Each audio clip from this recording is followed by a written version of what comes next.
race fans, here we go. Don't adjust your computers or TVs or anything like that.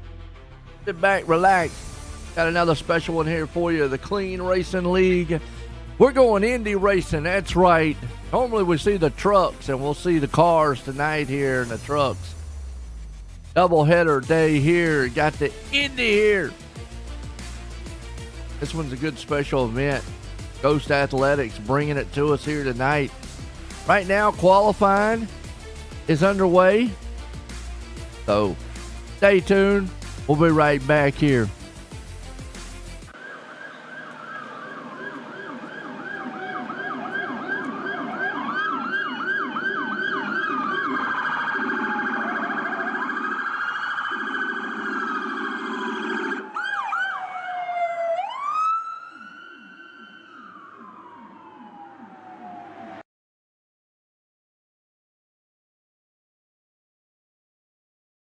Oh, say, can you see by the dawn's early light what so proudly we hailed at the twilight's last gleaming, whose broad stripes and bright stars through the perilous fight o'er the ramparts we watched were so gallantly streaming,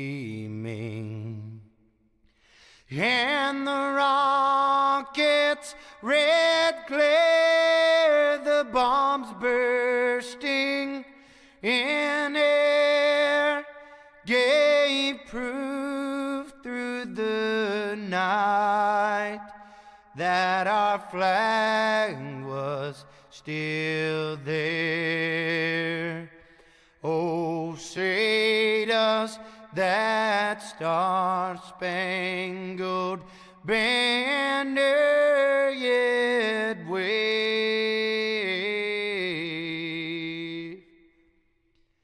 o'er the land of the free and the home of the brave?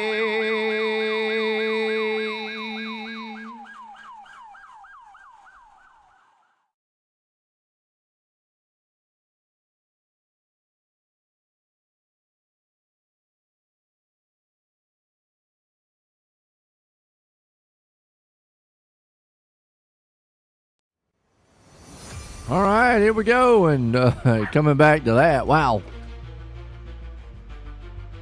Qualifying underway. We're going to watch and see who puts this thing out here. The Indy 500. One of the most prestigious races there is. And, wow, that one kind of hurt.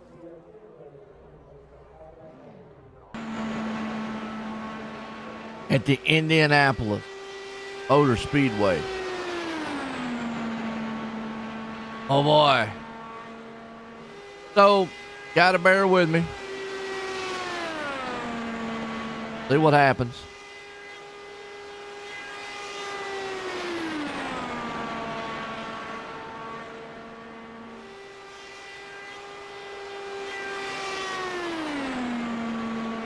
Because this is, you know, INDYCARs.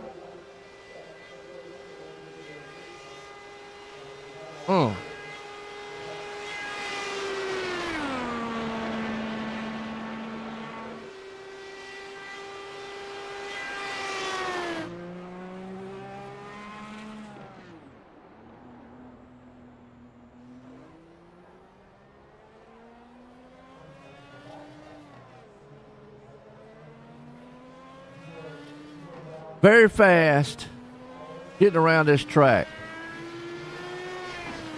Now, I'm not totally up to speed on car tech because I don't watch him.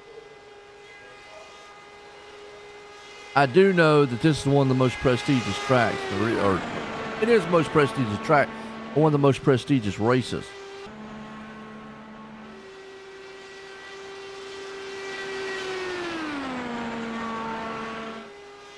Let's see if we can't get some tech tips for you here.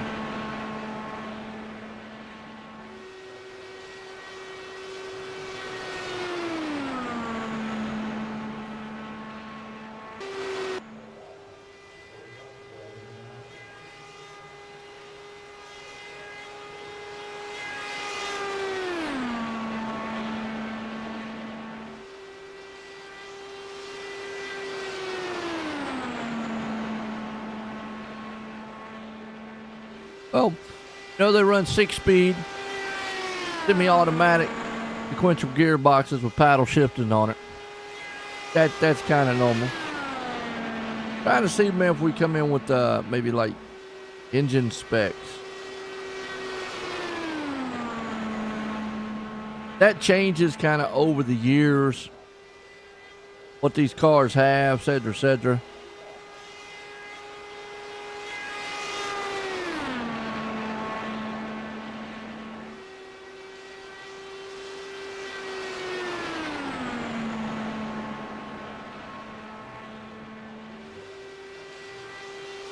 All right, most of them utilize a 2.2-liter twin turbocharged V6 engine with a hybrid technology, which has been introduced in 2024, according to the iRacing.com.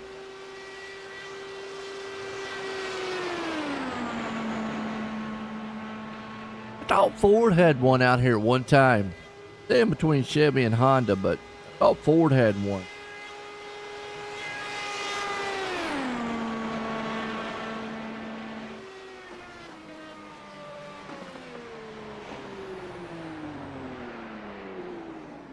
Okay.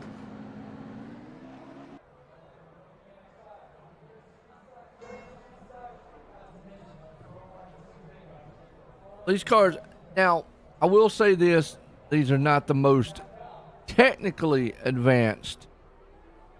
I'm going to say Grand Prix F1. Those cars, whoo, yeah, they got a lot of tech to them. Like qualifying's coming to a close, and Jamie Horn is the man out front. Eric Anderson along with him. Is Eric going to put this thing in victory lane tonight? Well, we will see history being made as the first ever doubleheader here. Indy 250, presented by Ghost Athletics. Let's look at the grid real quick. Out front, Jamie Horn. We got Eric Anderson starting second. Jordan Trask there in third. We got Lane Hostler starting in fourth. Evan Kinney in fifth. Bryson Clark in sixth. Caleb Smith starting seventh. Mike Kelly there in eighth. Jacob Grant in ninth. We got Seth Fowley. He's starting 10th. Rob Sherwood 11th. There's Adrian Ghost starting in the 12th place spot. Zachary Fowley there in 13th. Joe Spinelli, he's up in the 14th place spot. 15th, we got Frank Bell. Chris Smith there in 16th. Austin McCullen, he's 17th. Kevin Becker, 18th. Joshua Altus, 19th. Jordan Brockle in the 20th place spot. Good looking machines out here.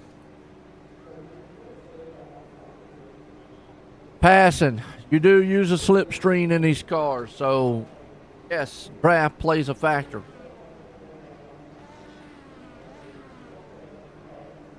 Draft is a factor. Speed is a factor. Here we go.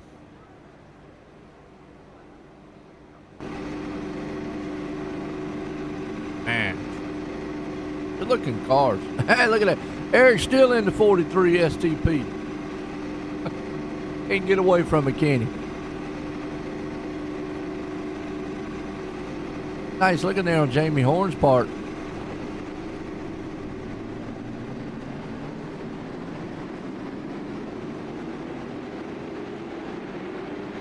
Pace car is going to pull them off here. Look at this track. It's awesome. What's up, Sandra? No, Jamie's up front. Now with these cars, you are kind of planted. You know, they've got some downforce to them, but they can get loose. They can slip out from under you. You can go into the wall. You've got to be careful.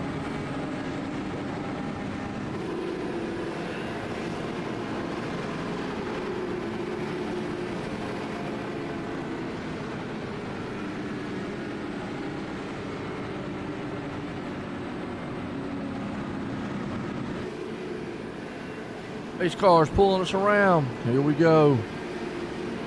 First annual here. Indy race for the Clean Racing League. Indy 250 here tonight.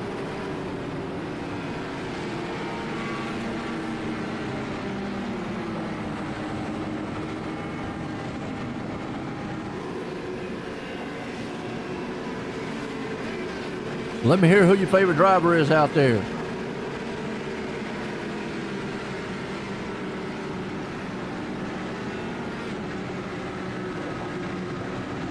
Had a good racing yesterday in the real race. Right now we got a good one here going on. About to start. Pace cars in.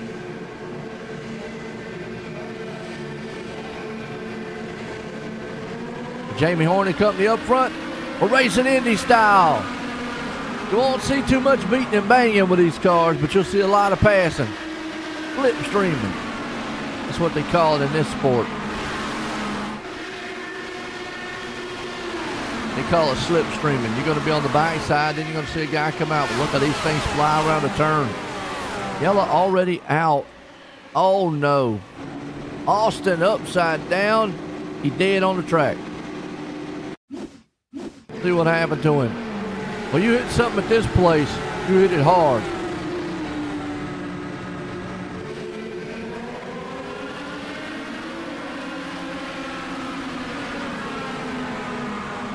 See what happened to him here.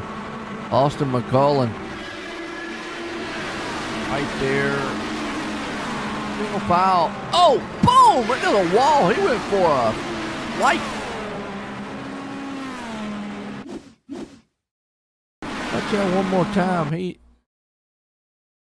Oh, right into the wall.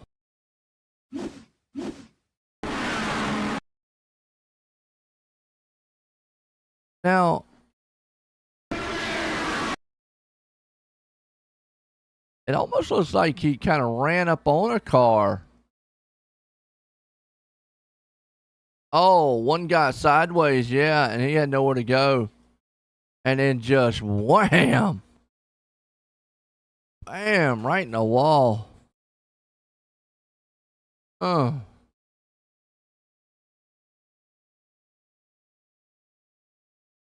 Just like that.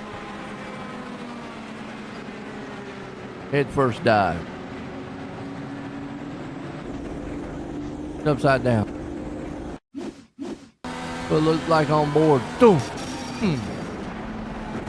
And you know he's it's not the way to race.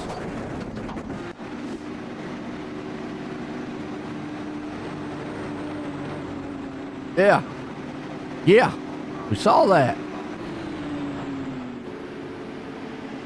Freaking out. What happened to Crank?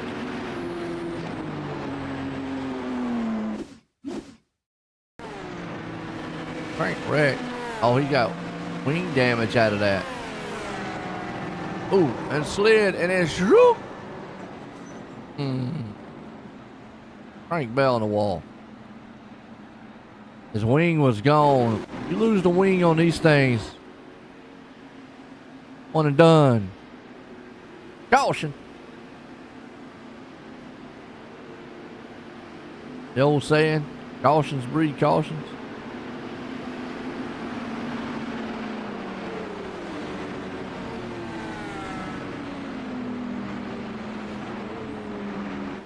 All right, here we go. Here we're excited for it. That happens.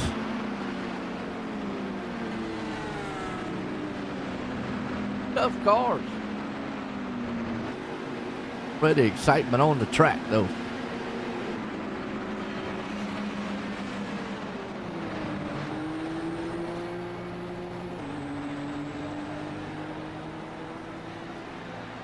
under caution. Horn out front. Brass along with them. Typical start to a Indy race. Everybody kind of got single file there. I mean, normally not a wreck, but I'm talking about as far as everybody just getting kind of patient, single filed. Good one. How's everybody feeling today? I'm doing good. Got the Ghost Athletic 250 here. Indianapolis. CRL. Doubleheader here tonight. Got the Grants Design 300 coming after this one. Charlotte. So we go from INDYCARs to NASCAR. That's how they did it yesterday. Kyle Larson tried to double. The only thing he doubled was a double spin. Wrecking 2 cars.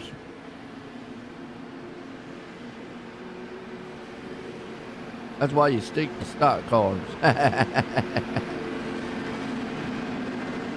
You'll wreck what you... Hey. Yeah. But at least you got an excuse if you're wrecking these. I don't know the car. Never raced them before. Not familiar with them. Not my cup of tea. See, Dusty, if you're wrecking the stock car, you ain't got no excuse. Skill issue. At least here you can blame it on. Man, I don't know nothing about this stuff. All right, here we go. Jamie Horn and Company. Pace cars back in. We're going back green. Ghost Athletics here tonight. CRL. Check out the CRL podcast also. Grants Designs here. Out front, Jamie Horn just a jump. You see Trass and Company there. Like I said, a lot of slipstreaming going to go on. You got to finesse past these cars. Look at that. Taking down the back stretch here. Trass looking on the inside. Looks like, man, Horn got shoved on the inside, and Trask went to the outside, got the lead.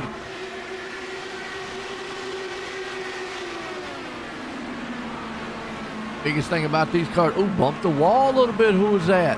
Lane Hostler. Got the wall just a little bit. He touched just slightly here.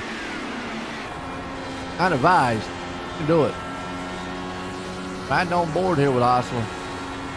You can just see how much wheel input they put into these cars as opposed to, let's say, the stock car, the truck, or NASCAR car we're talking about. Because it's a 1-to-1 ratio. These are almost like just big go-karts.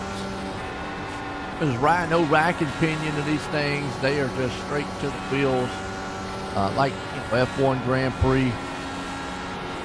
So you do not put a lot of wheel input to it. Very smooth.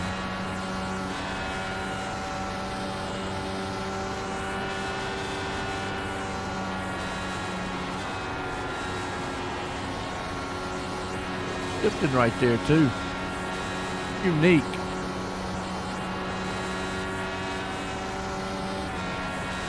A lot of throttle input. You're almost wide open throughout this whole entire race. There's Mike Kelly.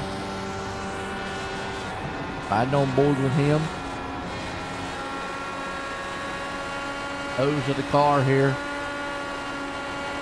Just see how fast these things are. They are flat flying.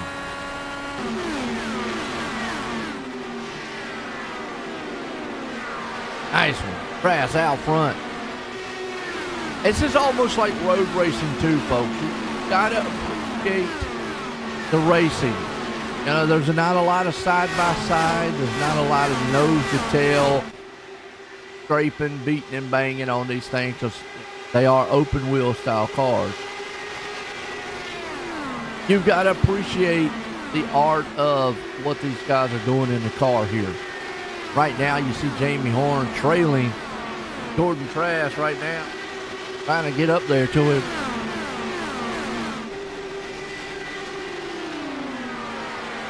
And you see the slipstream pull right there. He's going to try to make the pass. Horn to the inside. He does. That's textbook passing here in one of these machines. Set him up. Knock him down. See it right here. He's going to try that slipstream move on him. Get him, get the gaining. You're not going to see no bump drafting. Usually it wouldn't turn out too well. Could see some close quarter passing though. Get back there too. Eric Anderson falling back just a little bit. Lane Hostler going to go around him. Because Mike Kelly. Track's all about momentum. Lose some momentum. Boom, there you go. You're done.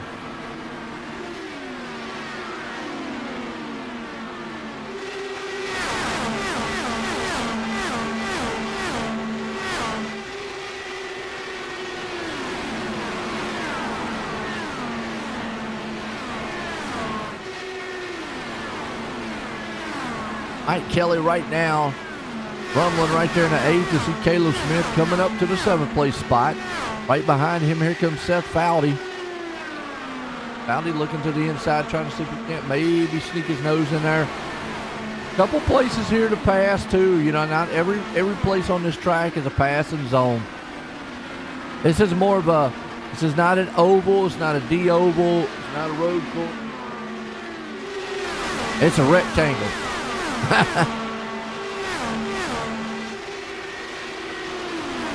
It's a rectangle. So you've got, although there is 4 turns, the 4 turns, and then there's like a straightaway in between them.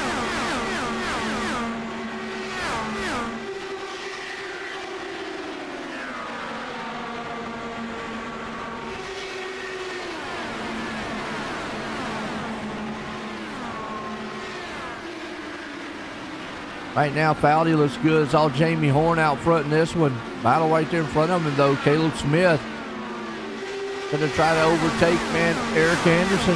Kelly's along with him.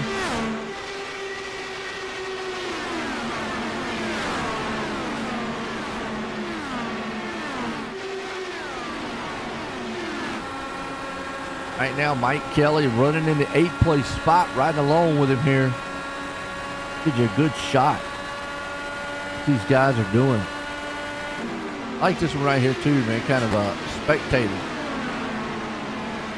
Shows you what it looked like if you was actually at the track.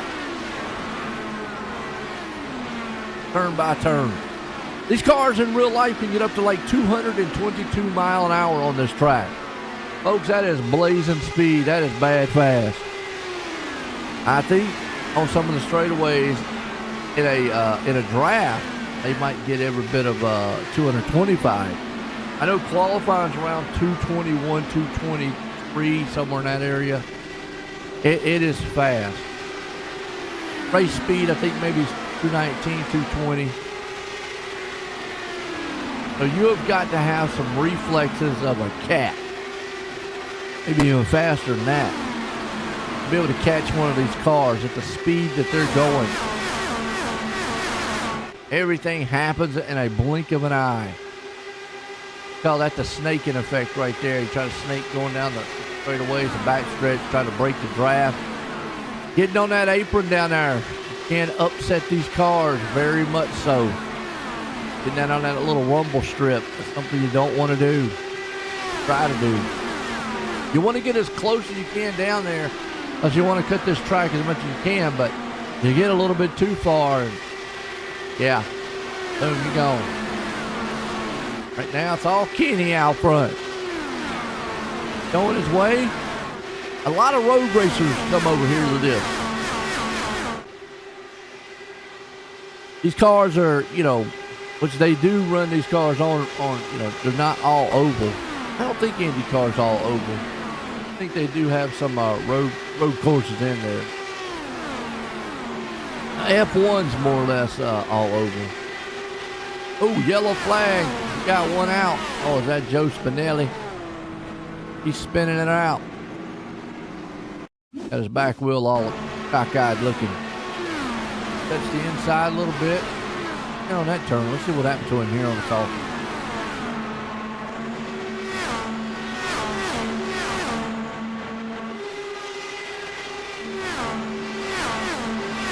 Right now he's by himself.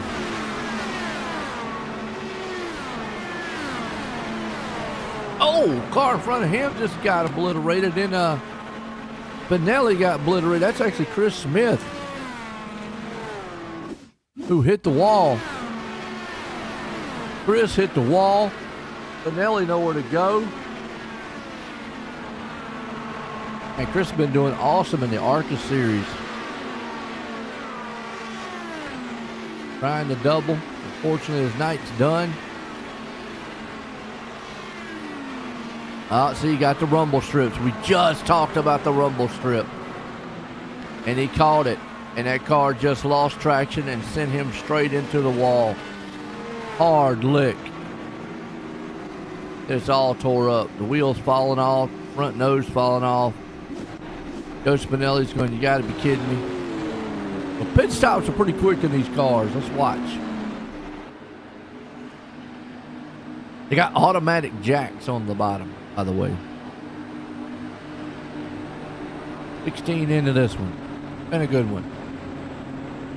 Who's your favorite driver out there? Who you rooting for? I know Samantha rooting. Watch them. Raise up by themselves. I'll go. Boop, boop. Tires are too. Oh. Gone. Quick pit stops. Might not even be four. Yeah, it's 4 tires. 8 seconds.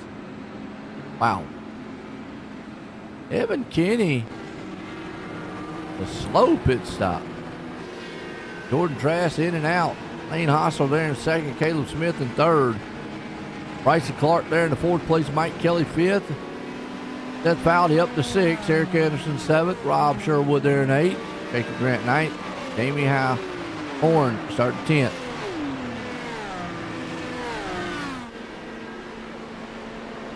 Solid race so far. Frank says he ain't completely dead.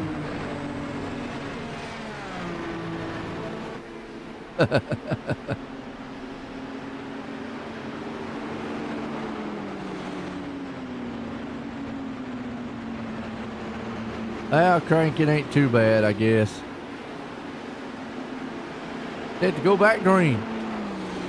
Jordan Trask and company up front.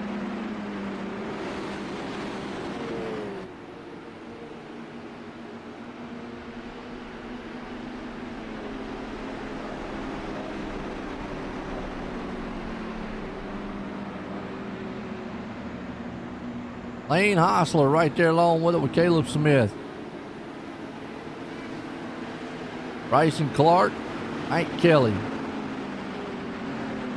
Seth Fowley, Eric Anderson, Rob Sherwood, Jacob Grant, Jamie Horn. Line them back up 2 by 2. Go back green flag here, folks.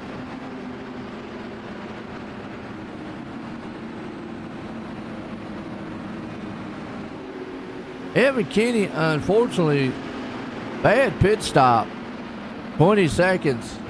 That's forever on an IndyCar. Back in 15th. Everybody else had 8, 9 seconds.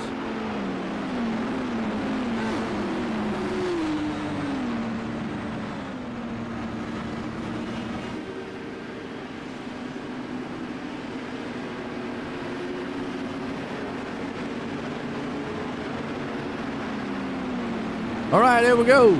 Trask and company. Lane.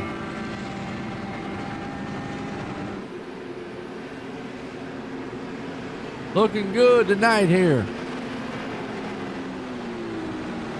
Who's going to win this first annual? DRL. Coast Athletics. INDYCAR race. What y'all thinking? Newcomer? Well, not a newcomer, but a first-timer or a veteran. Green flag, back racing. Trask gets to jump out front. Hossler right there behind it. Battle Clark and Caleb Smith right here. Caleb says, look, I'm in my wheelhouse. Feel good tonight. Got to put this thing in victory lane. Trying to make some history. Guys already made history. That, kind of history they don't want, hitting the wall. Trask up front. Meanwhile, back here in the back a little bit, you've got Eric Anderson. He gets that thing squared away, gets single file. Thing happens so quickly here in these Indy cars. 1 minute they're single file like this, making it off down the back stretch, front stretch. Next thing you know, they're out there passing. Trask out front, Osler there in second. Caleb Smith, Zach Foudy, falling back just a little bit. Back here's from boom, car to wall hard. Boy, that was Jordan Brockle. That is one way of tearing a car all to pieces. He hit that thing hard, folks. Meanwhile, Rob Sherwood didn't get to talk to a lot of the drivers, so I'm not quite sure how comfortable they feel in a car that's very low, very planted, very fast. Very responsive, too.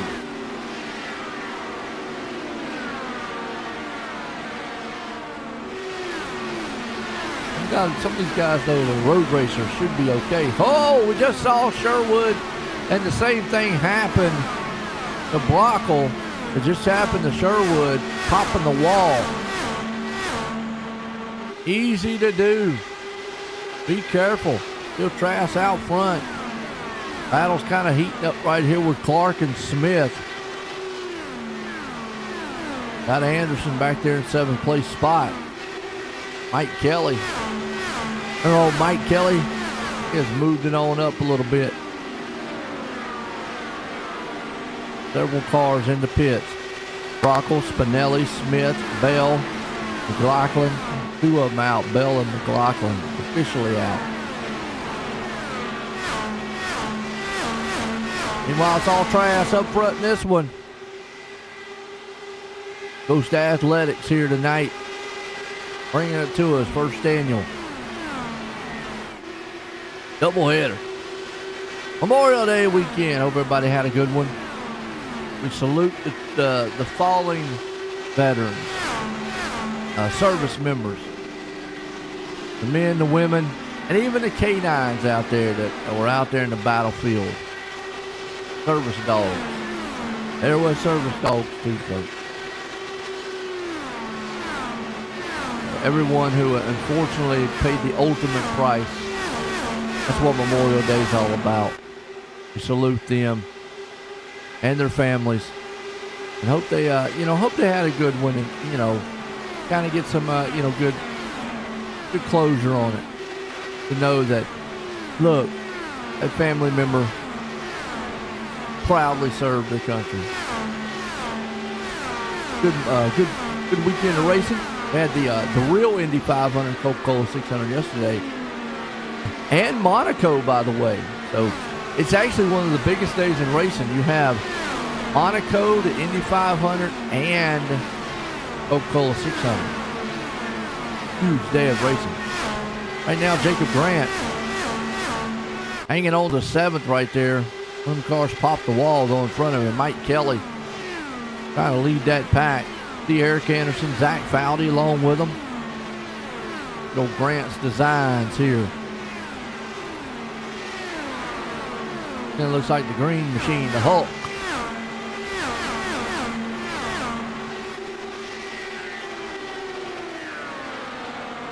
Look like he's falling off too much. He's just hanging on. These cars are a lot about smoothness, consistency around the track, draft. I mean, they do stay, they don't get too spread out. They get a little spread out, but not too bad. Hit your marks, lap after lap after lap. It's a rhythm style track. Let's say it that way. There we go. 26 into this one. Been a good one. Jordan Trask, the man out front right now, leading it. Bad fast. He had a good fast lap there, too, with a 41.59. Not the fastest. Actually, Jacob Grant ran that with a 41.37. Grant picking up some speed somewhere. Like Trask got the wall a little bit, and that's going to hurt him. Here comes Lane Hostler. He's going to move in for the kill. Let's see if he can't take that spot away from him. Smith says, you guys get up there and battle a little bit, and I'll come up there and steal it from both of you. Here comes Hostler to the inside. I would say door to door, but there's no doors. Play side to side, wheel to wheel, tire to tire. Hostler takes it to the point. Textbook pass right there. Like I say, you saw Trask let that wall just a little bit, and that's what happens. A little mistake out front. But Jordan Trask says, I'm not done. Gonna sneak it to the outside. Is he gonna hold, though? Telling you what, they're bringing Caleb Smith, though. Here comes Caleb. Caleb said, y'all keep battling. Just give me another lap. Jordan Trask did not. He didn't stay behind Hostler. Got this thing figured out. You know, Canadian out here. Going about it's done. Good Indianapolis track. Look at him. He come back out front and was gone.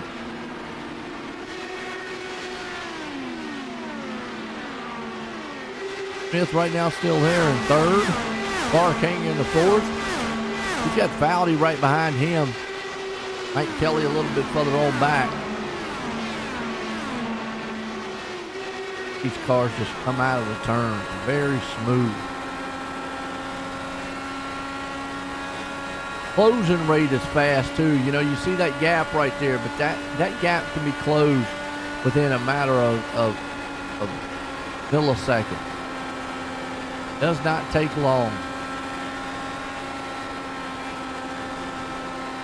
Kind of just in ride mode right now. I talk about when you see the NASCAR cars do this, do that little snake and try to break the draft. It's not as effective as it is in real life. But they have it down pat here on the INDYCAR. iRacing really does have that pat. Works very well. Don't lose a lot of momentum or a lot of speed like you do in a NASCAR style car. And it's funny, I'm out here looking at some of these licenses. Some of these guys, you can tell, do not race in cars. Mike Kelly right there in the 6th place spot. And look at this. I mean, that's about as close to the field you're going to get. Anybody, man, can get a spot. That wasn't ideal. Yeah, Smith. Hey, Chris, I got you, man. Hey, it happens.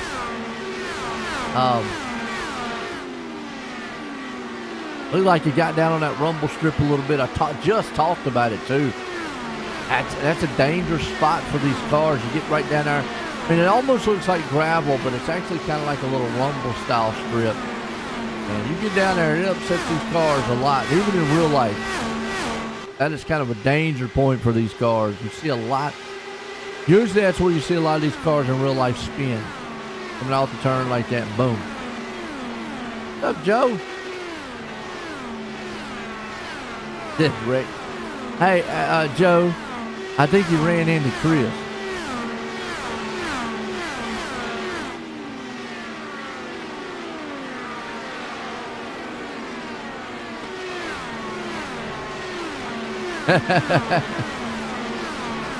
Well, the thing is, though, while you were out there, did you have fun? Y'all have fun? I mean, what? I gotta hear. What was y'all's take on what's the difference between the feeling of this car and what it was? Yeah, absolutely. Oh, isn't that Brockle, man, hitting the wall and the caution's out. Oh. Yeah, right there, he got in there and boom! Just tore that car all to pieces. Ouch.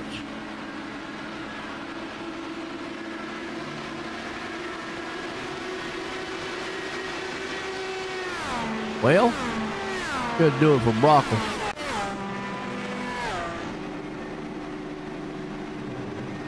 Tried bump drafting him. Bump draft gone wrong. What I always call it. Don't work. Another big bump draft. All right, caution here tonight. Been a good one. Ghost Athletics. 250 here tonight. First ever CRL. Great race.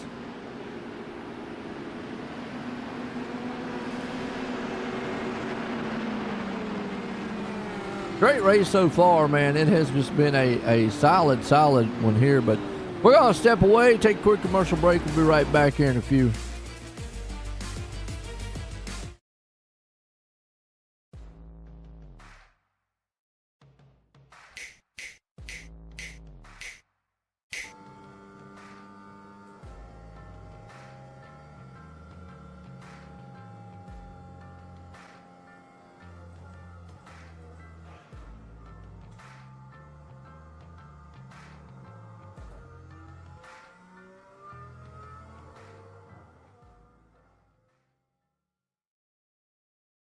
Hi, I'm Blaine Smith, the Executive Director of Team Red, White, and Blue, and I wanted to take a minute just to welcome you on board and let you know that we're proud to have you as a new member of our team. This short video is a way for us to give you an idea of what you can expect from your experience at Team Red, White, and Blue, and also what we expect from you in return. Something that's really, really important to the fabric of our organization is our Eagle ethos. It's just 6 words, but they mean a lot to us, and they guide us in all we do. Those 6 words: passion, positivity, people, commitment, camaraderie, and community are more than just organizational values. They're what we're all about and what we strive to work for in all of our programs and in every single one of our interactions. The next thing I want you to know is that we are an inclusive organization by design. We're open to veterans of all eras, of all ages, branches of service, combat experience, as well as active duty service members, their families, their friends, and just supportive members of the community that come out and take part in our mission. Every single person is important to what we do. All are welcome, and we look forward to seeing you all out there.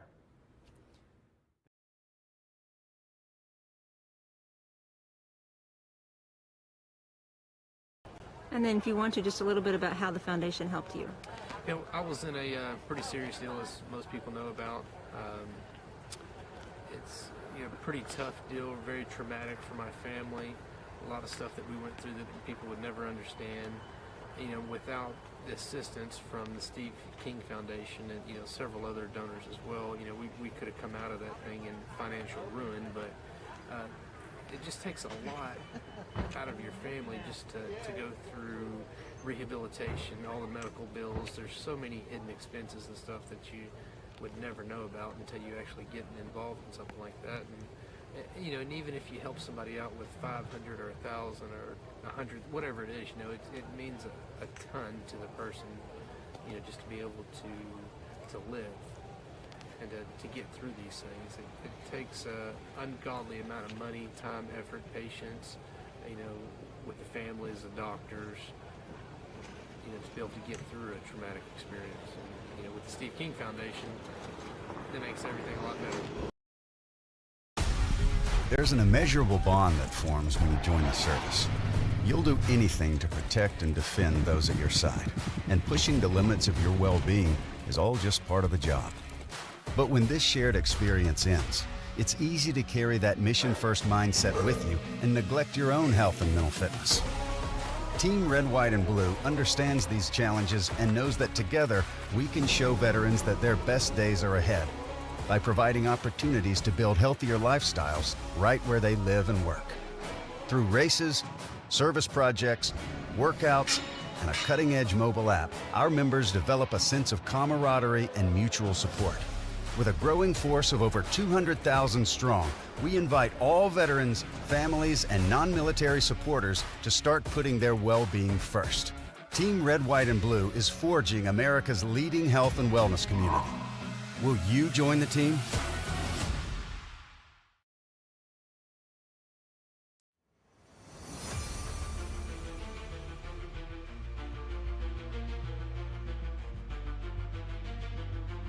All right, we're back here. We're back green.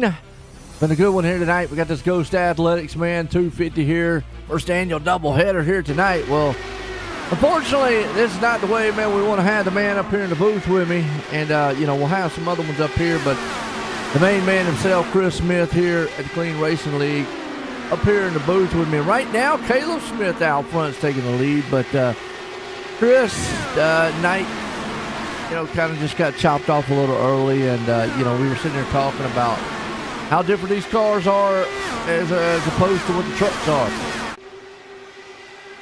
Man, it's night and day. To be perfectly honest with you, it's amazing. Just the shift of air with someone in front of you, someone beside you, someone around you, multiple cars in front. It's just wild, man. And they're so touchy. But it was fun until I ran out of my talent quota. I must have had like a 20-lap talent quota. I ran it smooth out. Unfortunately, took Joe out with me, so I hate it for Joe. But they're definitely different. For me, it was a handful. For some of these other guys, it doesn't look like a lot, but they make it look really easy. But super cool, super fun to drive, man. It's definitely a different style of racing, just because of the patience, pick your moment, pick your situation type thing. Obviously, we do that in the stock cars as well, but this is just on another level of pick and choose your moments kind of thing. Yeah, I was just talking about, in real life, these cars, they get that kind of little rumble strip down there, and you can send them around. And I just mentioned, next thing you know, boom, there you go, and you hit it and hit the wall, unfortunately. And like you said, it's a different one. Yeah, I can attest that those rumble strips will in fact cause your car to take off like a small passenger airplane. Yes, that is 100% accurate. Leave it to me to test it, figure it out, right? A lot of people don't realize, dude. I mean, these cars. I don't want to say that they're easy to drive, because you got to have. I mentioned it even earlier. You got to have some reflexes like a cat, because everything happens so quick in them.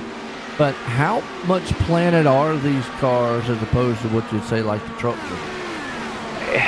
Honestly, man, it felt great, to be honest with you. I was kind of, as odd as this sounds, I was kind of getting comfortable, getting in a bit of a rhythm there, and it was the car feels really good. It's just the air disturbance from other cars around you that make the car. It's not that it doesn't feel good. It just kind of. It's weird. It's really hard for me to explain, because I'm not an open wheel guy, but it's just really strange what the air does compared to your stock car. Obviously, the air changes with the stock cars and the draft tracks and this, that, and the other, but side draft. But these cars, man, just going through someone's wake makes the car go from really heavy and planted to almost feeling like it's coming off the track and then right back to it again. So it's just really strange. It's definitely a different kind of racing, and it is split second, precise, high level skill. That's for sure. Oh yeah. And another thing there too is, you see Jacob Grant almost got those rumble strips. You're just watching there too, but you've got to also look at the fact of weight to power of this car. In a stock car, they're somewhere around about 3,400, 3,500 pounds, as opposed to this car is only in the 2,000 pound range, maybe even less, and still out there with 600-700 horsepower underneath the hood of it. And I mean, with the speed that they're carrying, this place qualifying around 223, 224, a lot of race speed around 219, 218, 220. They're very fast. I mean, what these guys out here, man, go through. Yeah, it's crazy how fast they really are. They're literally just they're racing missiles. Really, it's so wild, and they go through and get up to speed quite rapidly. They grab and go pretty well. Like they're just. It's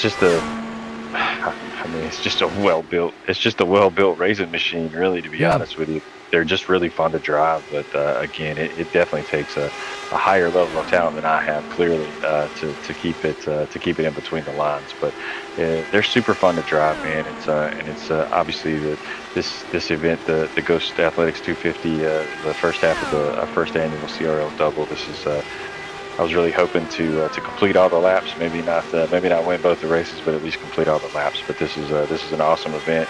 Thanks to Rob and Caleb and Ghost Athletics and Grant Designs and yourself for coming on and being a part of this.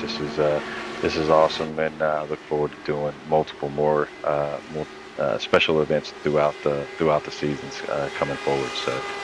But again, I hate that I checked out of this one early. But it was nice to get to talk to you, even if it wasn't, it would have been a lot nicer if we were talking because I finished on the podium. But I'll take how I can get talking to you, man. I love talking to you. On the flip side of that, Caleb Smith out there right now, and I know y'all have had a back and forth going. You've had a heck of a season so far in the Grand Design ARCA series, which is a new series here for the Clean Racing League, and that's just been exciting on the Wednesday nights. So. But Caleb right now, and it's interesting that Caleb being out front, taking nothing away from his talent, coming out of the booth, and obviously can drive. But this shows right here how much these cars mimic road racing style cars. And I know Caleb is a big road racer, so he actually might feel very comfortable in this car right now. He loves these open wheel cars.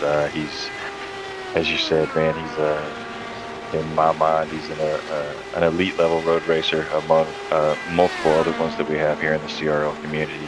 And Caleb is whether he took a break or didn't take a break, he still classifies in there for me for that. But these open wheel cars are right in his wheelhouse. He loves these things. He was super excited for this race to get an opportunity on Memorial Day to come out here and try to sweep the double, try to pull off the double. So he was more excited for the first half of the double than he is for the second half. That's a fact. But he's got a lot of competition out there. You get Jordan Trask and Seth Foudy, Zachary Foudy, Mike Kelly, Lane Hosler. I mean, the list goes on and on.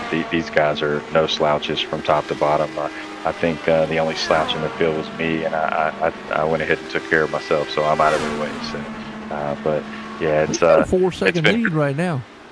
Yeah, he seems to be doing pretty well, man. The car seemed to feel pretty good for him from the brief time we were in chat together during the race. He seems pretty comfortable. So the longer it runs, the more you'll see these guys settle in. Your fuel runs is anywhere from 22 to 25 laps, give or take, depending upon what mapping you're running. So you may see this thing come down to some fuel stretching here just to try to shake it out right. But I think they've all got it pretty much figured out, mapped out the way it's going to play. But should be pretty interesting to watch it. But right now it looks like he's trying to make this a no decision and check out though. Yeah. So. And two, it's interesting because I was thinking about this because yesterday one of the biggest days of racing, that is obviously Memorial Day weekend. We're celebrating the fallen soldiers and service members. Absolutely. But one of the biggest days of racing there, obviously with the Indy 500 and Monaco, can't forget about Monaco there and the Grand Prix stuff and F1, big day, and then the Coca-Cola 600. But the big talking point of those two races is obviously the NASCAR guys doing the double, and that's what we're seeing today, and that's what we're basically seeing here with this double here with the driver. So I was thinking about that yesterday because never been done. I don't think a NASCAR driver has ever either won the Coca-Cola or the Indy 500 in the same day. Definitely nobody has ever won both of them. That has not been done in all the attempts. Never. Tony Stewart was the closest, I believe. So. Yeah, probably Tony Stewart probably the closest. So with that said, what we're talking here as far as CRL, and not only history books being made for the first ever, CRL double here, but could be history books in like racing for racing in general. Caleb, if he at least wins one of these, and not alone winning both of them, but at least one of them to take home. Absolutely, man. It's going to be a battle to win either one of these races. Just very, very well, Joe, how difficult it is, and anything that's got the CRL brand on it, how difficult it is to find your way to victory lane. it's irrelevant what kind of vehicle it's in. It doesn't matter. It's extremely difficult. These guys are all from top to bottom extremely talented, quite gifted behind the wheel, and to win one of these will be a definite feat accomplished. It'll definitely be a box check. The trophy will look really nice, I'm sure, especially if the trophy for the Indy race will be nice. The trophy for the Cup race will be nice. But if you mess around and sweep both of them, man, that trophy's going to be toddler size. So that should be pretty interesting to see. So I'm excited for these guys that their ability to be able to go from one to the other. It's difficult just to adjust from the way one drives to the way the other drives. Two different places, two different cars, two different everything. So just to have two good runs in these races back to back like this would just be an accomplishment, a feat in itself, especially with the talent level that's here in the CRL. So, but we'll see, man. Maybe the young man can do some trophy collecting on Memorial Day. And then one last thing here, we talk about that double in racing. In racing in the past, we've seen Jeff Gordon, Jimmy Johnson. A lot of those guys came from IndyCar to go to NASCAR, and their success is phenomenal. I think that we talk about Tony Stewart. Tony Stewart came from IndyCars, okay? He has an Indy championship, an F1 championship. So he knows these cars very well. Everybody wants to talk about Kyle Larson in real life. Well, I'm sorry, Kyle Larson's not an Indy driver. But Tony Stewart, yes, is the only man that's ever completed both of them. Not won it, but he's completed both of them. So didn't win it. He had good finishes in both events. He had good finishes in both. But that takes us back to the skill there and the similarities between the two cars. Now, I don't know if that traits over to iRacing or not, but the similarity of these two cars of what you can do as a true IndyCar racer going into NASCAR as opposed to a NASCAR racer going into an IndyCar, and the discipline of these cars and the discipline in the track and so forth and the tech involved. So, right. But again, it's just different, man. I tell you, it is really different, and it speaks volumes to the guys that can transition and do both, and even on a mediocre scale. To be honest, I know that sounds kind of bad to say, but just to be able to transition and do both successfully, complete the laps, and be able to take care of the equipment, unlike myself, and make it to the end. That's impressive, to say the least. Hey, you was out there, you tried, you got it done, and Ricky, just that point taken, what you just said right there. So yeah, Kurt Busch and Kyle Larson were not IndyCar drivers, and well, look how they fared in these cars. Not to say that they're bad drivers, but absolutely, yeah. I mean, look at it.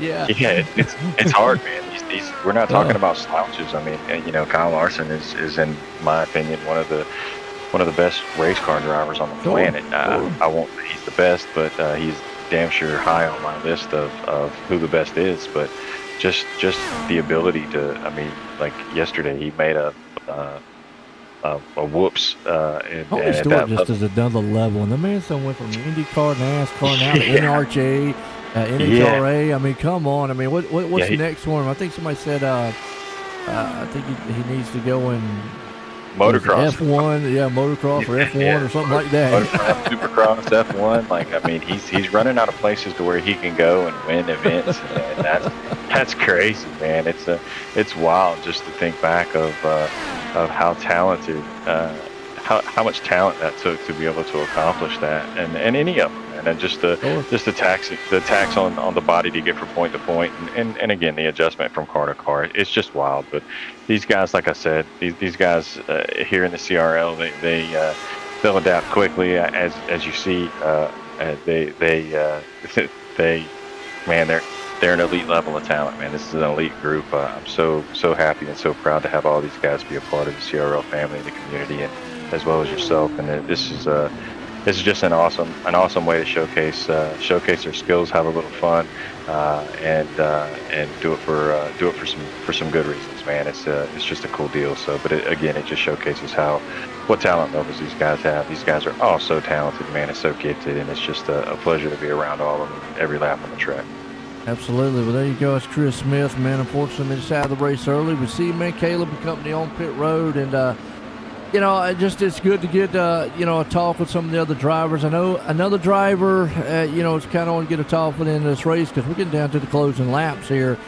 Real quick, Joe Spinelli, I know he was waiting there, but right now Lane Hostler's going to take over the top spot. He pitted on lap 33. He is definitely going to have to make another pit stop before this one. But we're going to see what happens here as we are on lap 59. We still got a little bit of ways to go, but Lane Hostler out front in this one. As Joe, what's going on, man? Hey, Joe. Well, no, it's not the night that you wanted, not the way you wanted to end the race. Just that I was talking to Chris, and just before I had mentioned something before we saw Chris hit the wall, I was talking about those little rumble strips down there in the turns, because you see that in real life. That is the most notable place that these cars lose it at, is right down there, and it upsets those cars, and that's where Chris got it. I mean, just as soon as I said something, boom, turned, and sure enough, got down there and he hit the wall hard. Unfortunately, he was at the wrong place, wrong time, but take us through how it was feeling out there, man, the difference between this and the truck. It is one of the hardest cars I've ever driven on an oval. It doesn't seem like it should be like that, but you're going through these corners and you can't tell if you're going to be too tight or too loose until you're halfway through. Nice. And then you're along for the ride after that. Yeah, Chris was talking about, we were up here talking about how much different these cars are handling-wise and how they are close to, wheelhouse-wise as a road racer, because, see Caleb out there doing so well, and he loves road racing, and these cars are kind of just neck and neck with it. So I mean, coming from the truck into this thing, I mean, how much more planted do you feel in it? I mean, Chris was talking about how the aero and how the air is on these cars are way different. Oh yeah, the dirty air is a lot different than the trucks. It can be a little more violent in terms of throwing you around, but there's so much grip in these cars that you can, you're taking these corners at 220, 225 miles an hour, and it's sticking right where you need it to go half the time. The only thing that unsettles it is the air.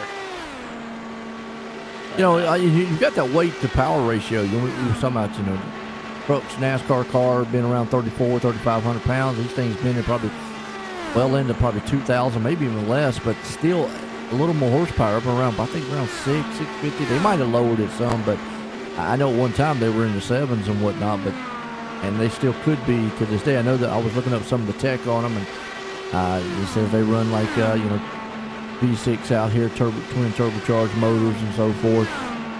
But with that being said, like to be planted like they are, it's just that power to weight rate ratio. I mean, the car's got to feel good. Steering input. How do you feel? I mean, it's been a while since I drove these cars. I do know that there's no rack and pinion. I call them like big goat karts because it's almost like a one-to-one feel. Now, you turn that wheel, it's turning. So, I mean, coming from the car to this, trying to adjust, what is your mindset on it? It definitely feels like a go-kart. That's probably the perfect description for these things. You're barely putting any steering input in, and it pulls you through the corner, no problem. It's very different. It's just, I'm not sure. I don't know how to word this. I'm not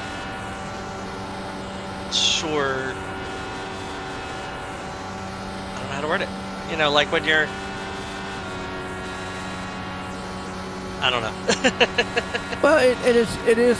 you know, we're riding here like with Evan Kinney. We see the input he's putting. I mean, it's just barely there.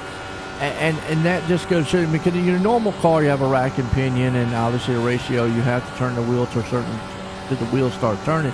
Here, it's almost instantaneously, like I say, like a go-kart is. Another thing I see fascinating is you don't lift a lot at this track unless you're probably behind somebody or whatnot. You're out there, but the shifting in turns, is that 100% needed to shift, or is that just to keep the momentum of these cars going? Because I don't see the RPMs falling a lot, even in sixth gear going into the turn, but they are definitely shifting in the fifth. So after I got out of the car, like I don't have a lot of laps in this car. So I started looking around, you know, I was crew chiefing for Jordan a little bit there, Jordan Trask. And he was telling me, like, hey, look around and see what you can figure out, see why Caleb's so much faster than me. And I started looking at his INDYCAR. He's actually running fifth gear all the way around the track. Yeah, we're on it right now. Yeah, we're seeing it, yeah. Yeah, and then you talked about Evan Kinney. He's shifting up in the sixth down those straightaways. And, you know, it seems like everybody's on a bit of a different strategy, but Caleb definitely hasn't figured out running that fifth gear all the way around. I know Jordan was talking about switching that strategy up, and looking at him, looks like what he's doing now. Looks like that's what he's doing, yeah. We just went on board with him, and it is interesting. Now, they are hitting the rev limiter on that fifth gear. I don't really, you know, see if that's kind of slowing them down, obviously, the momentum of this car. I don't know, tech-wise, I'm gonna go out on a limb and say yes, they do, because when it comes to IndyCar, F1 Grand Prix, especially F1 and Grand Prix, those are probably some of the most technologically advanced style cars. They have the option to adjust the car inside right there on the steering wheel. I'm not sure. I think IndyCar does too, but I don't know if y'all have that option or not here in iRacing to be able to. So, you know, with that said, to be able to maybe put a little less downforce to try to help you in that fifth gear. Because to me, it looked like you'd burn more fuel doing it that way than you would the sixth to fifth. Oh, definitely. But with the way the strategy played out with all the cautions, I believe that everybody only has to do one more stop after this.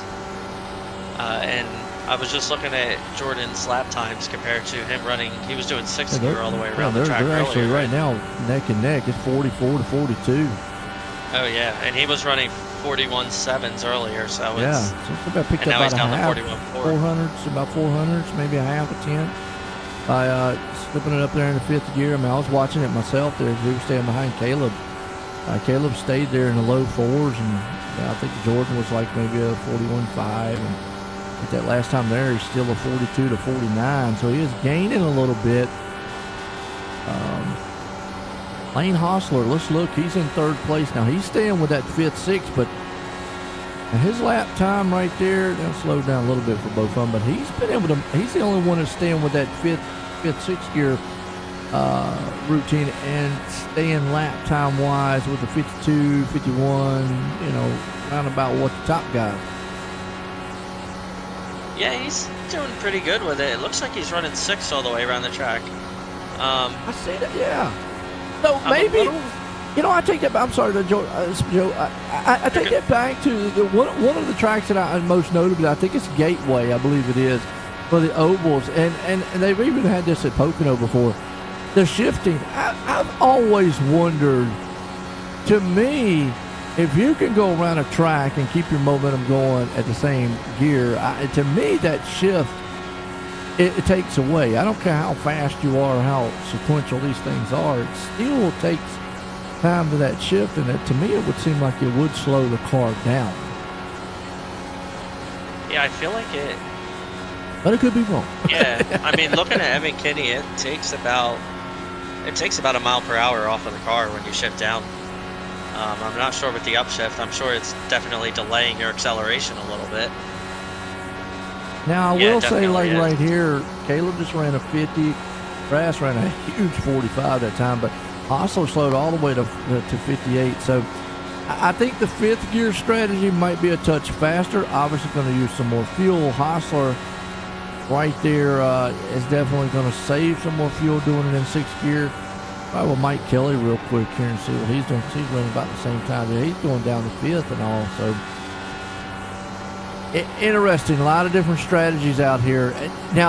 So now this brings me to, if anybody out in the chat, I know Ricky out there seems like he's a world of information, so we'll see if he comes up with something, Joe. In real life, do they shift, or do the guys, or is it kind of a mixed bag? Some do, some don't. Do they stay in that? Again, I don't keep up with the IndyCar a lot, so that I'm kind of new to a lot of this myself here, Joe, along with a lot of drivers. So that's why I said earlier, guys, y'all please bear with me. So I was watching the Indy 500 yesterday, and I believe that's how Kyle Larson wrecked, was because he was downshifting too much in the corners. Okay. That would make sense. That would make a lot of sense. You know, because you downshift, obviously that car's going to rev. You know, that there is, even as quick as these shifts are, I mean, these are sequential styled transmissions. They're going to be very, very fast on it. Still, that car's going to slightly rev, and if you don't hit it at the right time, I mean, like you mentioned earlier, and I've said earlier, that these things are running 218, 220 mile an hour heading into the turn. You're still doing 217 in these turns. That's quick. Definitely, and I think I'm sitting here, I'm watching a few different drivers, and it's starting to look like you really only want to be in sixth gear when you're in the draft. Okay. Because if you're in fifth gear, it just has more control, it seems. These drivers are definitely, the drivers that are running in sixth gear, when they're in clean air, it's slower, but it also feels like they're tighter almost. And that's interesting you say that, because you're talking about the fifth, and we've seen like Kayla out there hitting the rev limiter. It's almost, and that goes back to engine braking. It's almost like a slowdown for the motor right before he gets to that turn. That is kind of helping him rotate through that turn, because he's not carrying as much speed and has to worry about, downshifting and that thing revving up, maybe braking traction on him too. So I'm with you on that one. I think, man, the guys out here with the strategy that they're doing, guys with the fifth gear when they're going, and you see the lap times. I mean, 49, 46, that's still very close, as opposed to Hostler running right there 54, 56, 54. The next three behind him who are on a different style strategy running. So whatever Caleb's got, he's got it figured out right now, though, Joe. Oh yeah, he's got it. It's his race to lose. I mean, I'm watching the ticker every lap, and Jordan's barely gaining any time. He's going to need a miracle. I mean, he gained maybe a 10th that lap, but that's not enough when you got 25 to go. Absolutely. It's all Caleb Smith out front here. Got old Joe Spinelli up here, man. And, we give you a hard time all the time, Joe, with the last name and the barrels. There's no barrels here tonight, though.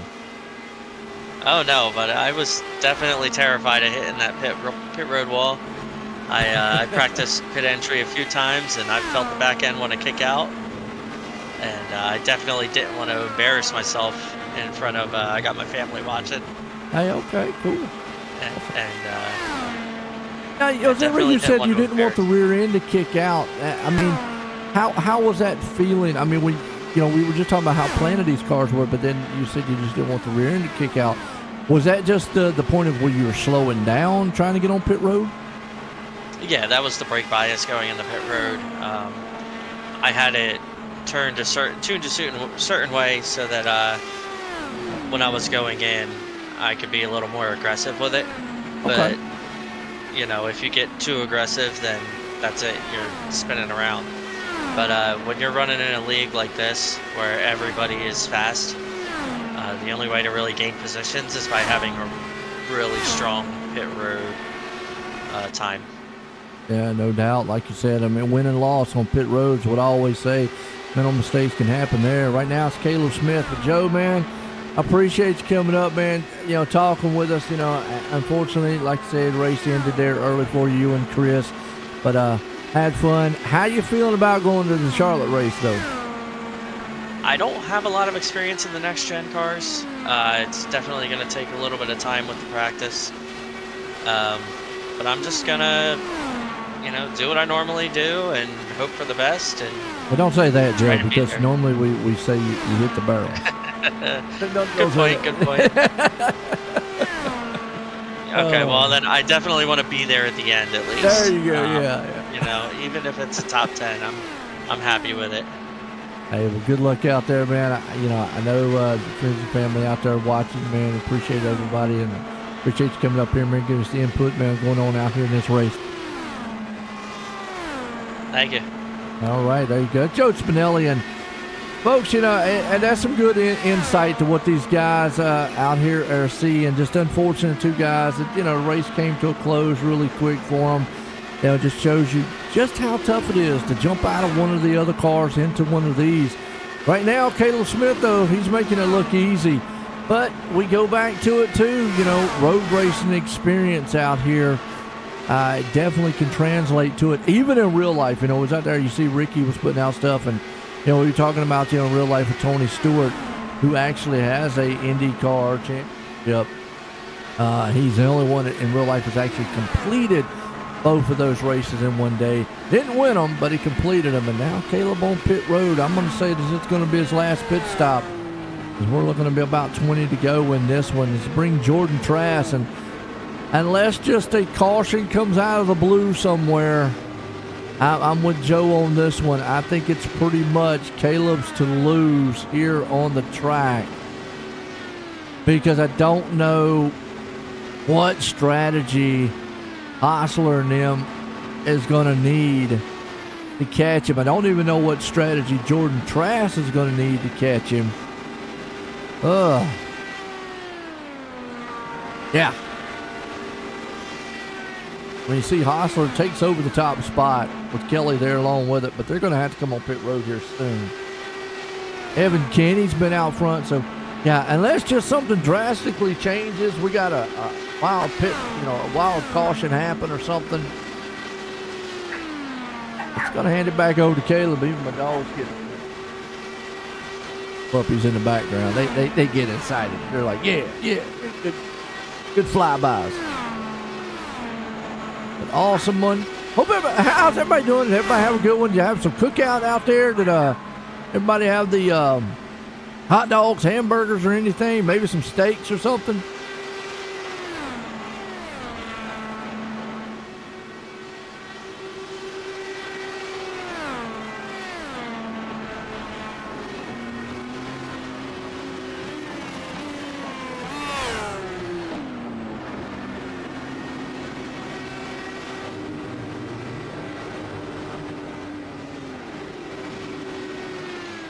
All right, Hostler on pit road. Going to hand it back over here to Kevin Becker.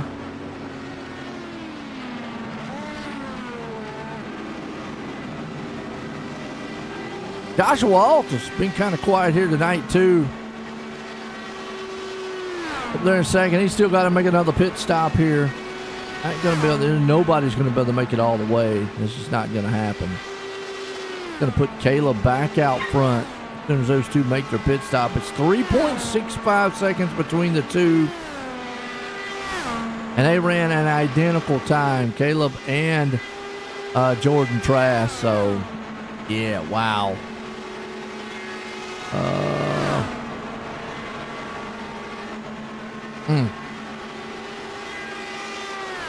I don't know what Trask is going to have to do. Caleb make a mistake. There is no what do they call that thing? A DRS. You get the turbo boost. You don't get that in this, so there is none of that.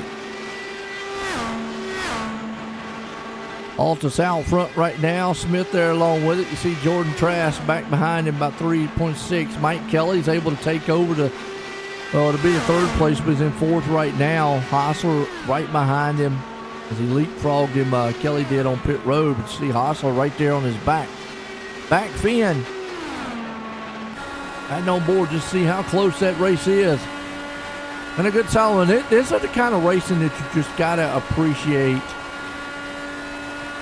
the racing. I mean, you've got to really just appreciate what these cars can and can't do on the track. Got 16 to go in this one. Been a good night so far. It's a doubleheader here. 8:30. We will have our other one. Oh, Smith. Push to pass. Oh, okay. It's only for road course. Okay, I got you. Okay. So only for road course. All right, yeah, that's right. Push to pass. Which is kind of wild. I guess that's what a nitrous button that they got, so to speak. And Joshua Altus spinning, tearing it up. He just came on pit road. Are you kidding me? What in the world happened? Cold tires? This definitely, I said this is the only way I think it's going to mix it up a little bit. Oh, he got in the grass. Got in the grass. He held on to it. Boom. Oh. If it wouldn't have threw him back up on the track, that wouldn't have been a caution, but it threw him right back up on the track. He tore it all to pieces. And Joshua Altus just coming on pit road, coming off. And bang, bang. Well, now this is interesting. And I know this is what Caleb did not want to see. Probably going, you have got to be kidding me. No. No caution. Folks, been a solid one here. Ghost Athletics 250 here tonight. Really, really, really good race. Got to appreciate the man Ghost Abrian out there sponsoring us here. First annual doubleheader. We'll be right back after this quick one. There's an immeasurable bond that forms when you join the service. You'll do anything to protect and defend those at your side. And pushing the limits of your well-being is all just part of the job. But when this shared experience ends, it's easy to carry that mission-first mindset with you and neglect your own health and mental fitness. Team Red, White, and Blue understands these challenges and knows that together we can show veterans that their best days are ahead by providing opportunities to build healthier lifestyles right where they live and work. Through races, service projects, workouts, and a cutting-edge mobile app, our members develop a sense of camaraderie and mutual support. With a growing force of over 200,000 strong, we invite all veterans, families, and non-military supporters to start putting their well-being first. Team Red, White, and Blue is forging America's leading health and wellness community. Will you join the team?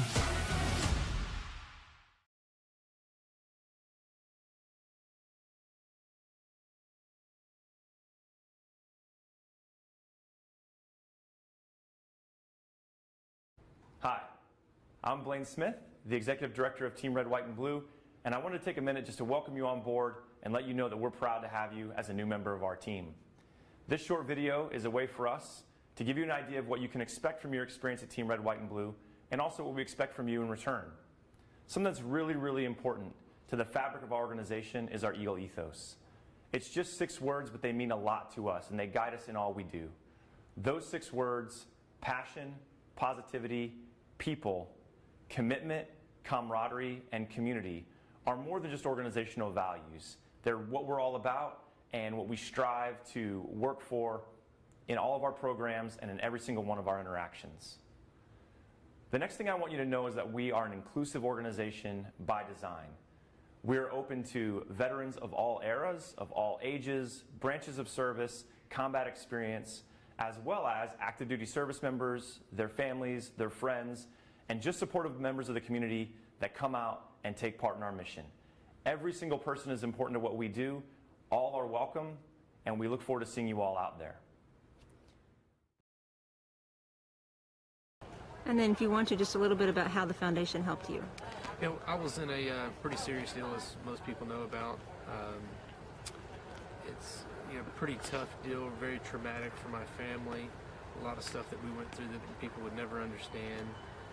Without the assistance from the Steve King Foundation and several other donors as well, we could have come out of that thing in financial ruin. But it just takes a lot out of your family just to go through rehabilitation, all the medical bills. There's so many hidden expenses and stuff that you would never know about until you actually get involved in something like that. And You know, and even if you help somebody out with 500 or 1,000 or 100, whatever it is, you know, it means a ton to the person, you know, just to be able to live and to get through these things. It takes an ungodly amount of money, time, effort, patience, you know, with the families, the doctors, you know, to be able to get through a traumatic experience. And, you know, with the Steve King Foundation, it makes everything a lot better.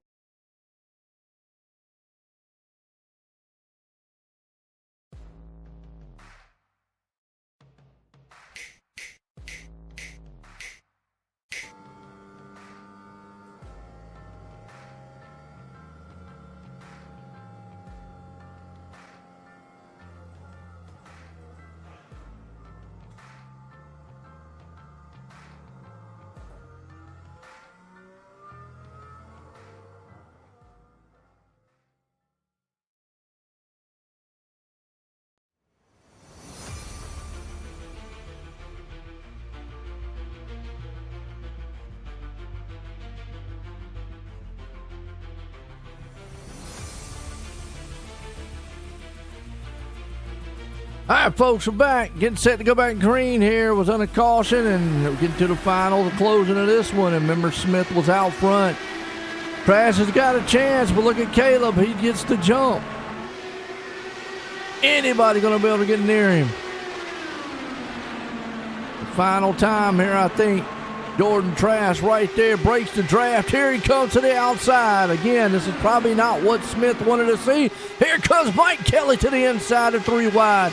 Oh, I'll tell you what, Caleb Smith definitely doesn't want to be meat in the middle of the sandwich. And this one, Jordan Trask into the wall. He'll pay the price. Kelly to the lead. Smith right behind him. Heating up. We got a car off into the infield. That's going to bring a caution out. No, it don't. Who is that? That is Foudy. Man, right there. Lane Hosler bringing that to life. Caleb Smith's got to be going, you got to be kidding me. I had this race in the bag. I was the man up front. Ghost and company back here in the back. They're beating and banging on each other. I said you don't see a lot of beating and banging, but you're starting to see it now. Jordan Trask has got that thing all kind of sideways. Caleb Smith fighting back. Lane Hosler's there. Can Mike Kelly hold him off, though? Smith had this thing figured out on the long run. Oh, car in the wall. He comes back up on the track. Who is that? That is Jacob Grant. That thing is all tore up. That should bring her caution. Yeah, because he's going to have to stop on the track. If he tows it real quick, it won't. Tow it. Tow it. Tow it. Come on, Grant. You know you got to stop the thing. I mean, at some point he should have just stopped and towed.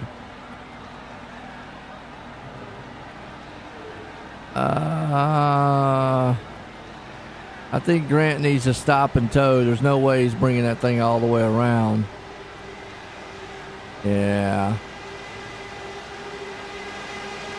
Jacob should have probably already have stopped. Unless he can get it off the track here.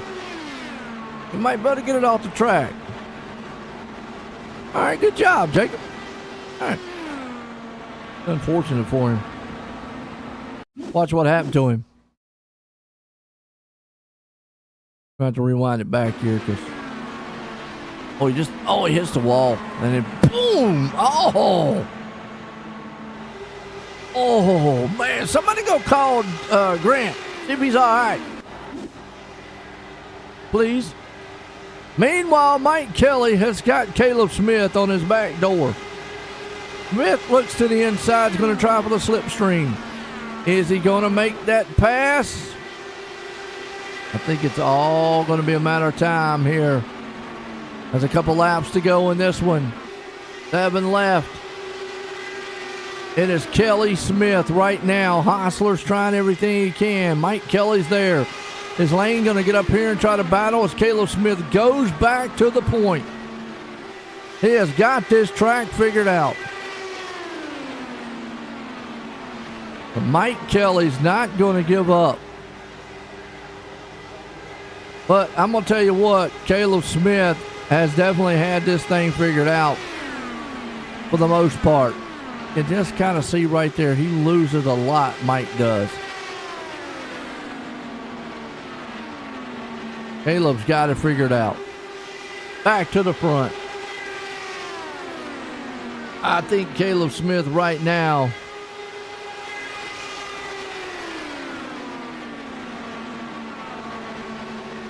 has been able to hold off the hard charge there of Kelly and company. And now it's just a matter of, can he stay out front? We've seen him do it earlier. But does Mike Kelly have anything else? It just looks like Caleb is a lot better in those turns than everyone else is. You see, that's just where he is, just driving away. Down the back stretch or front stretch, they're able to gain just a little bit because of the slipstream, but they go in those turns. Watch this. Caleb just drives away. Kelly was able to hang on right there, but yeah, right there, you just see it. Caleb Smith just so much smoother in the turns. I'm going to take anything away from the other drivers. Caleb is.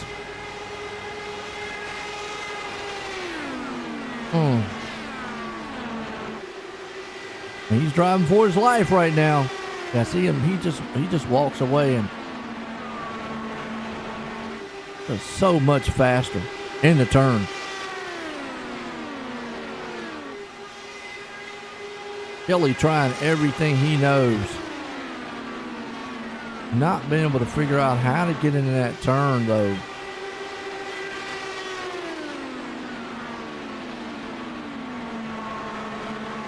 Caleb coming to the final laps. And he sees Kelly. He makes one little slip. Kelly's going to be there. Oh, and then there's the mess up by Kelly. Wow, that's what Caleb needed to see. That's what I was talking. I think it was whoever was going to make the slip first. Mike Kelly. That thing just got wicked out from under him. Caleb Smith has made no mistakes here so far. The car has been on rails. Way on rails.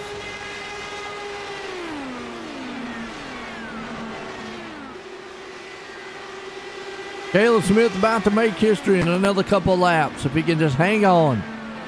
Put it in victory lane. This is kind of in his wheelhouse. Should be coming around for the final laps. 2 to go in this one. Got the white flag the next time by. And you can see him just pulling away. Lane Hostler right there in third.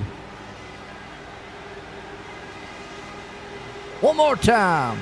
For that man right there, Caleb Smith. It has been an outstanding show. And all he's got to do is make a couple more turns. And he's going to put it in the first annual CRL 250 here. Ghost Athletics 250. 2 more turns. As long as he don't wreck it, we're good. 1 more turn. Final time, Caleb Smith wins it here tonight. Nice. Mike Kelly in second. Lane Hostler's going to bring her home in third. Folks, what a finish to this one. Loved it. Loved it. A little sketchy there at the end, but man, it was a good one.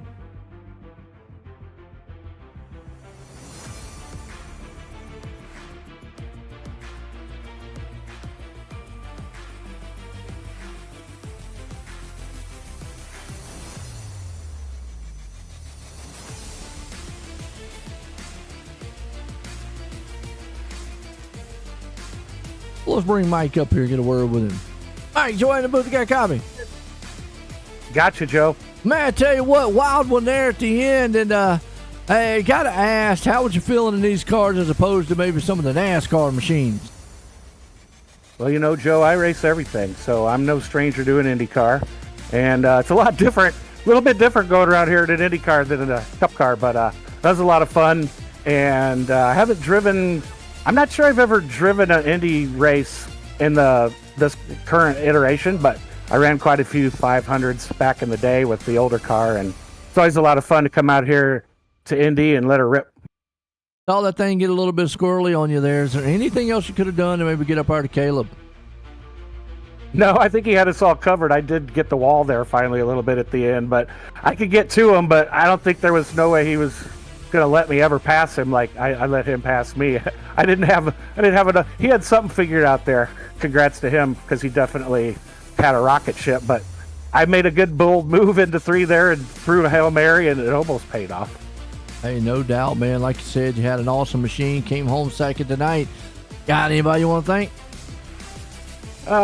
Thanks to you for taking the Memorial Day holiday to call this for us so we can have some fun and go back and watch it later. And shout out to CRL and all the admins there for putting this on. I wasn't really going to run it, but got crappy weather here where I live, and we didn't do nothing this weekend, so I thought, why not? So shout out to them for putting this on, and it's a lot of fun. I'm looking forward to running at Charlotte. Hopefully I can get a podium and maybe a win. And shout out to all the sponsors that put this on, like Go Sports and is it Ghost Athletics? That's what Athletics. It is. Ghost Athletics. Yeah, and Grant Designs and the TRL podcast and everybody who supports this to keep it going.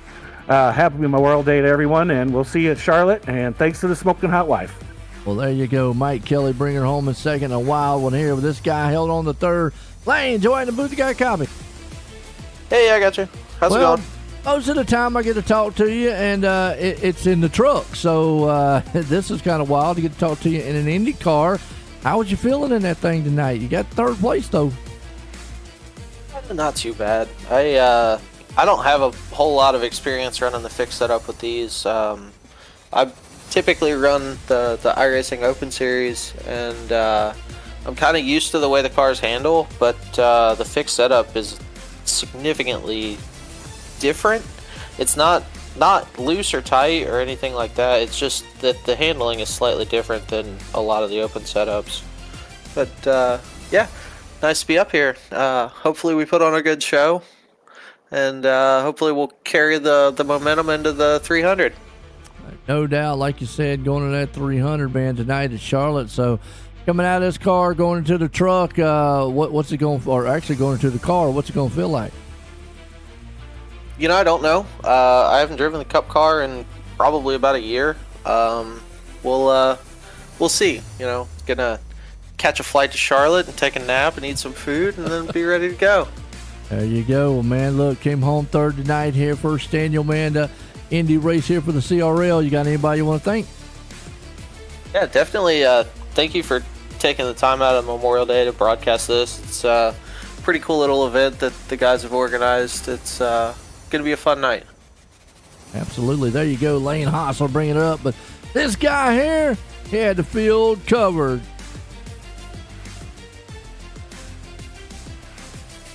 Uh-oh. Caleb, join the booth. You got a copy. How's it going, Joe? Well, man, I tell you what, it's been a while since I got to talk to you, but, you know, we was talking to Chris earlier. Unfortunately, his night got ended early, and we was talking earlier, and I saw you out there.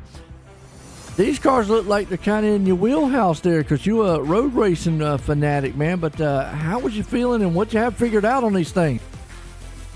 I really don't know. I love the IndyCar. I love the way they drive on ovals, road courses, and I've always been a big fan of the IndyCar at Indianapolis. And I knew if I could get to the clean air, I felt like I was really good at getting the car to the curbs of all the corners, and really washing it out to the wall and really maximizing the racetrack. And that, I think it was the second restart, I had gotten a run. Rob had stayed out, and I just had enough room to get past Jordan, and I got clear of him. Excuse me, and it was just smooth sailing from there. Oh man! And when the caution came out, I was not very happy. I don't know who brought it out, but but yeah, I wasn't very happy because I knew that nobody was going to be able to catch me, which I feel like I'm only able to say this in this car. Yeah, I mean, I was going to ask you on that. Was what did you want to see that last caution because you had a pretty good lead? Yeah, no, I definitely didn't. When it came out, I kind of just put my head in my hands and I was like, oh, this is not going to go well. And you got back around Mike pretty easily, you know. I mean, what did you feel when you got around him? Well, I'm gonna go back a little bit. When he made it 3 wide to take the lead, I was in the middle. Jordan Trask was up top, and I feel bad for Jordan. Jordan was really there. Second, he was running up front for the beginning of the race. I hate his race ended that way, but I don't even know if I got into him or not, or if he just kind of walked wide. He hit the wall. I mean, it was 3 wide. You know. Oh, yeah. I made a business decision on my end to stay 3, and because I knew if I backed out, that was the race, and I didn't want it to go that way, so I kept it 3. Mike took the lead, and I kind of sized them up for a little bit because I was waiting to get the run, and because I tried one time and it didn't work, and then I finally got a run. Then once I got by him, he was staying 3-4 tenths, and I by the end I think it was 7 tenths, 8 tenths, and at that point it's too far to make a move. So I'm just really happy right now. I'm probably just gonna go make a glass of milk, chug that before this cup race we got to do in 2 hours. Yeah. So, but yeah, it was a hell of a race by everyone. I know a lot of people don't run this car a lot. I don't run this car a lot. This is really my first time in months. So this is really fun. I'm happy to everyone that came out. Ghost Athletics, Grant Designs, for sponsoring these 2 races for the CRO double. And you for broadcasting, High Five Racing, Jacob, Ghost, Dad, Chris M. Smith, everyone that was here. I know it kind of just went right into it. Sorry, I'm just really excited right now. Hey, that's fine. Well, I'll tell you what, hey, look, and you did an outstanding job. Had this thing covered, and we talked a lot up here. Got to talk with Chris up here while you were leading a lot out there too. Got to ask her real quick. And it was interesting because me and Joe was up here talking about that while we were watching you and some of the other ones. I noticed you stayed in 5th gear most of the time. Did you feel like that actually kept the car more planted, or was it just more just you felt better doing that rather than the 5th gear routine? It was something I learned a long time ago with the car when I was running a bunch of like INDYCAR leagues, and this was years ago, like COVID days. But it tops out at 12,000 RPM. So in 5th gear, when you have the clean air, it'll go to like 10, 11, and then it'll kind of build up, but it will never hit 12. So, and if you shift to 6 before it hits 12, it bogs the car down, and I kind of had a feeling that's what everyone was doing, so I feel like I had something figured out there. But 5th gear really had the car planted, and you really didn't have to worry about moving your hands a lot. It was just turn the steering wheel and hope it sticks. Hey, and definitely had it sticking tonight, man. I tell you what. Hey, first Daniel, man, CRL, man, Indy race here tonight for the Ghost Athletics 250. Man, again, winner Caleb. Again, congratulations on that awesome victory, Caleb.